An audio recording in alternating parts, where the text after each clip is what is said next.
ultimong si Speaker Romualdez, lumambot. Yung tao na yun, hindi lumalambot yun. Parang baka yun eh. Hindi dahil sa size niya, ha? Pero atigas at tao yun eh. Pero bakit tila lumambot si Speaker Romualdez? Kasi alam niya eh. Alam niya, shit, wala nang patutunguhan to.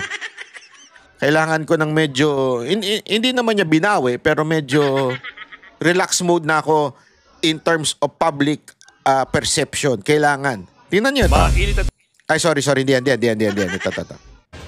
Matapos matikusin ang pag-urong ni Senate President Chis Escudero ng pagsisimula ng impeachment proceedings laban kay Vice President Sara Duterte, sinabi ni House Speaker Martin Romualdez na respetuhin na lang daw ang desisyong ito. Pero may mga naniniwalang paglabag umano ang pagkaantala sa konstitusyon. Nagulat ako nung sinabi niya ito, respetuhin na lang. Wow! Coming from you? Di ba? Totoo naman eh. Napaka mukhang magtataka ka kung bakit nang galing kay Romualdez yan. And tandaan natin, this is a cue. This is a cue from their leader. Yung magpo-prosecute, di ba? Natila, wait, naglaylo na yung ano natin yung presidente natin. Kasi presidente turing nila dyan eh. Kay Romualdez eh. Medyo hindi na siya ganun kadiin ano na tayo? Laylo na tayo. Nakatutok si Sa tingnan mo, yung mga komunista ngayon, banat ba, medyo umaalma na ngayon. Kasi nung una, kung yung matatandaan, yung pamimigay ng ayuda, di ba? Pinapasuspindi o pinapatanggal yan ng Senado, pero umalma itong si Speaker na parang sinasabi pa niya sa mga taong bayan na pag tinanggal yung ayuda na yan, ang Senado ang may kasalanan. So parang biniblame niya ngayon, binibigyan niya na yung mga taong bayan na magalit sa Senado dahil pinipigilan nila yung pamimigay ng ayuda. Ngayon, itong mga komunistang sympathizer, nag-aalboroto ulit dahil imbis na, kumbaga, ang akala nila all throughout, suportado na ni Speaker yung impeachment ni Vice President Sara Duterte, tapos biglang maglalaylo ng ganyan. So medyo parang tumiklop na kay Escudero at sasabihin parang yung respetuhin na lang. Samantalang una talagang halos diktahan niya yung Senado dahil nga piling nga nito ni Romualdez, siya yung presidente, di ba? So dinidiktahan niya yung Senado na huwag niyong pakilaman yung pamimigay ng ayuda.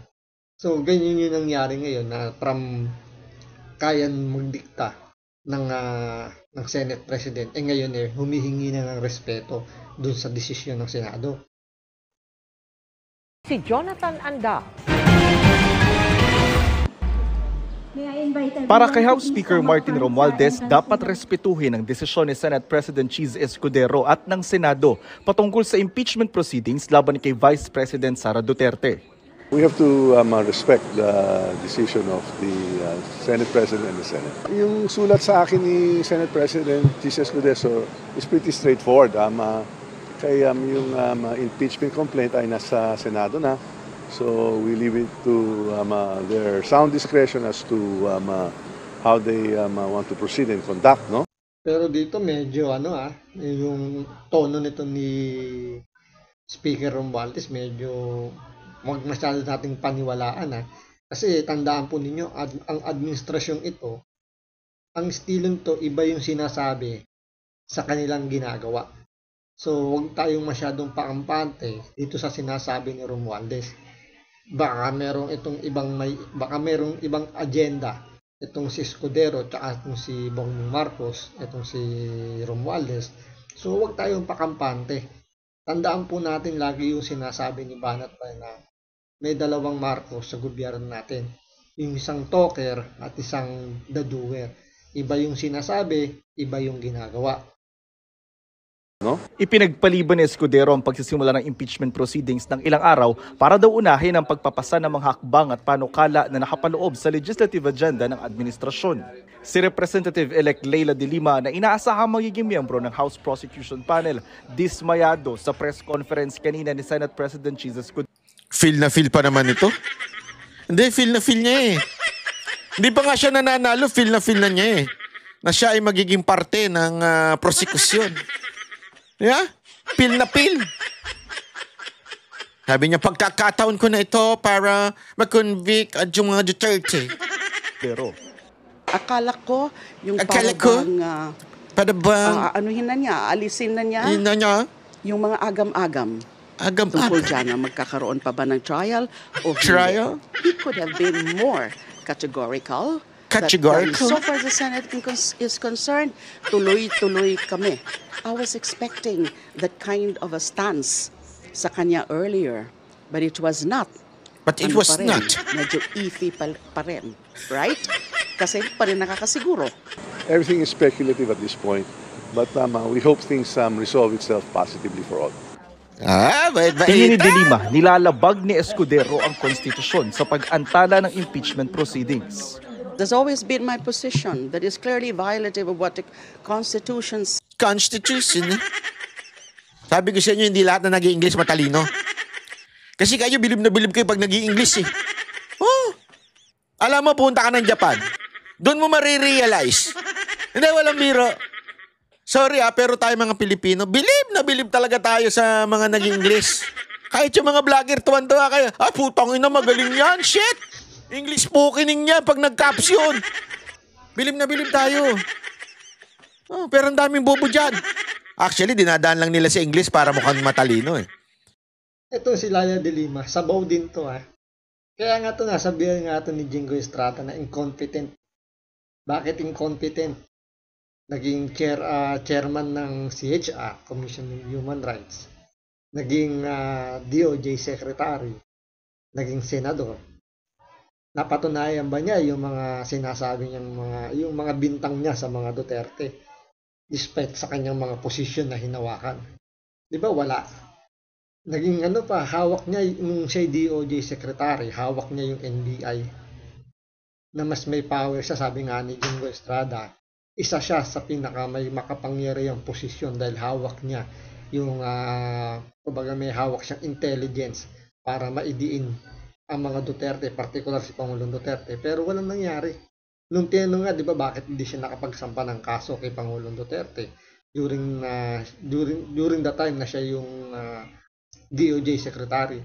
Yung sagot niya, di ba, wala daw siya nakakuhang matibay na ebidensya o wala man siya nakuhang mga witnesses. Pero may nakuha siyang witness sa katauhan ni Matobato. Sablay-sablay din. Kaya itong si De Lima, sabaw din to. Kumbaga ito dinadaan lang sa pa-English lang yung kanyang mga sinasabi. Pero kung tatanungin mo yung mga ibang abogado tulad ni Atty. Topacio, kahit mismo si Topacio sinasabi, malabnaw yung utak nito ni De Lima. Pero mo, isa sa mga isinampang impeachment complaint kay Sara Duterte, nung panahon si Inday Sara mayor pa ng Davao. Pero isinama nila sa impeachment complaint. Kaya hindi tinanggap ng kumbaga itinulugan ng Secretary General ng Kongreso yung impeachment complaint kasi nga yung mga pinaglalagay ni De Lima, ni Jokno doon sa impeachment complaint puro sabaw.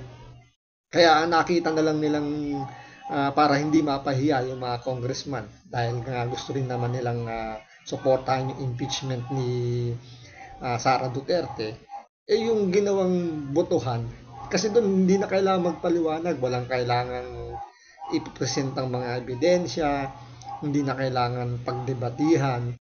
Impeach kaagad si Vice President Sara Duterte, makakuha lang sila ng tamang boto. Di ba? Kaya nga binaliwala yung una, pangalawa, pangatlong impeachment complaint. Dahil nga puro sabaw.